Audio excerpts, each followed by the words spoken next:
Kembali bersama Basuki Cahayapurnama dalam Prime Talk. Pak Ahok, ketika baru saja selesai quick count dihitung di berbagai media, lalu kemudian Anda membuat pidato di Rumah Lembang, kita saksikan ini. 3-4 bulan yang lalu, bahkan ada lembaga survei yang menyatakan Ahok Jarot itu bisa jadi paling buncit.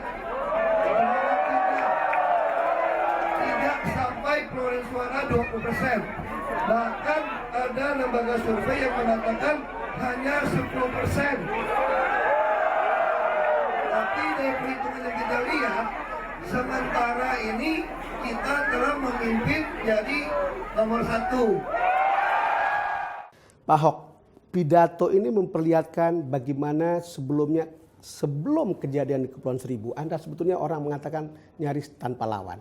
Setelah kejadian itu Anda kemudian turun jauh. Lalu kemudian sampailah pada pidato Anda di sini bahwa sebetulnya angka ini adalah angka yang optimistik pada saat itu. Karena sudah turun, bahkan Anda mengatakan 10%, lalu kemudian naik jadi 42-43%. Artinya sebetulnya ini bukan langkah mudah, bukan.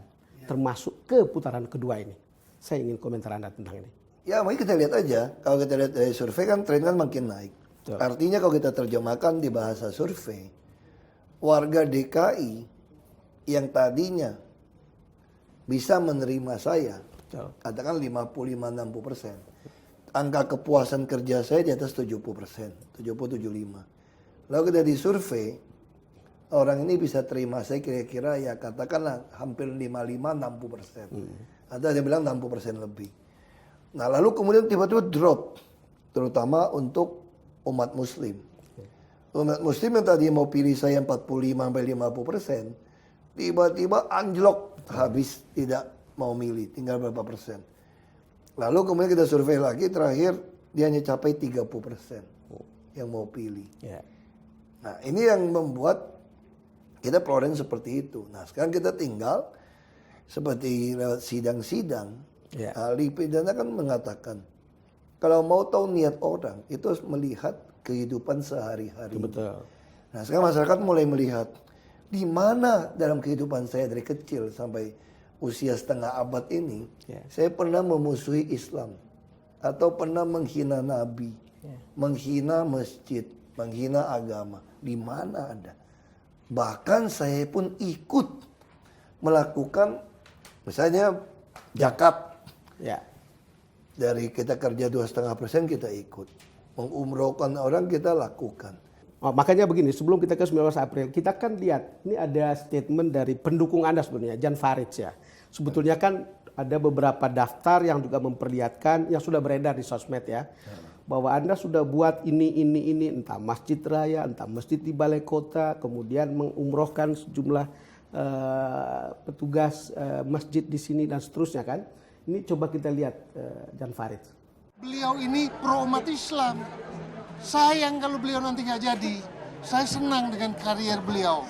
Kinerja beliau itu betul-betul saya pelajari dan saya saksikan sudah dilaksanakan semua program-program yang pro umat Islam. Wajib hukumnya saya mendukung beliau. Sebab saya ingin lebih besar lagi. Beliau mau membangun masjid di 5 wilayah kota, Masjid Agung. Coba. Ya kan membangun, beliau punya tanah 100 hektar di Bekasi. Beliau bilang, Farid itu saya hibahkan untuk membangun rumah yatim piatu, rumah jompo, rumah anak terlantar, lengkap dengan kebutuhan apa yang mereka butuhkan. Itu luar biasa, mulia. Tapi beliau tidak pernah mau ngomong, ria dia bilang. Salah itu, humasnya kurang bagus. Nanti humasnya saya mau panggil. Ya. Dengan kesaksian semacam ini dan sejumlah daftar yang beredar di sosmed, lalu kemudian kita tahu bahwa pihak lawan atau penantang Anda menggunakan kampanye sektarian seperti ini. Ini apakah Anda melihat keunggulan itu keunggulan lawan atau sebetulnya kelemahan dari kata-kata Anda sendiri sebetulnya? Saya nggak tahu, saya bukan ahli untuk bidang itu. Tapi bagi saya sederhana saja sebetulnya. Ini kejadian sama seperti waktu saya di Belitung Timur. Saya bisa terpilih jadi bupati dulu. Tentu tidak butuh 50% tambah 1 ya. Ya. Di Belitung. itu umat muslim 93%. Fraksi Bulan Bintang itu sampai 55%. Nah, kenapa bisa pilih saya? Ada seorang tokoh muslim, kayak ustadz gitu, dia bilang, saya yakin Ahok ini kalau dia yang memimpin jadi bupati, umat muslim akan lebih maju. Karena dia memenuhi 4 standar syarat dari Nabi gitu ya.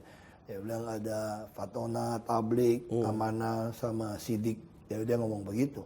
Nah, ini yang membuat umat muslim di sana memilih saya. Nah, ini nih menarik gitu loh. Nah, ini juga dikatakan oleh Pak Jan Farid. Sekarang dia bilang, mana ada gubernur yang bangun masjid begitu besar. Yang membantu guru ngaji.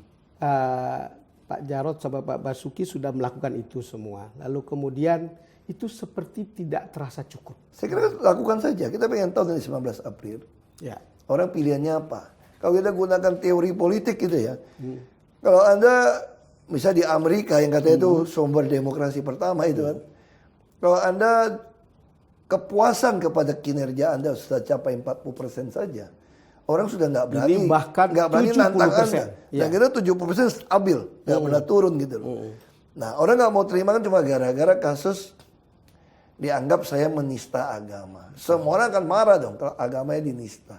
Tapi saya harap melalui proses yang panjang ini, ada putaran kedua ini, kesadaran ini mulai muncul.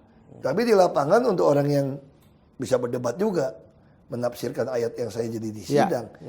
Kalau Anda pilih Ahok, Anda juga dianggap kafir masuk neraka. Nah, itu juga ada beberapa orang bilang saya takut masuk neraka ini. Karena memilih Anda gitu kan. Nah, sekarang kita tinggal lihat saja. Artinya gini, ini menarik 19 April ini. Artinya kita pengen lihat, ini udah bukan bicara program. Betul. Kalau Anda bicara program, Anda akan pilih saya kembali kok. Pak Ahok, pernah nggak merasa misalnya bagaimana kemudian statement Anda di Kepulauan Seribu itu sampai kemudian membuat perjalanan Anda seperti sekarang ini?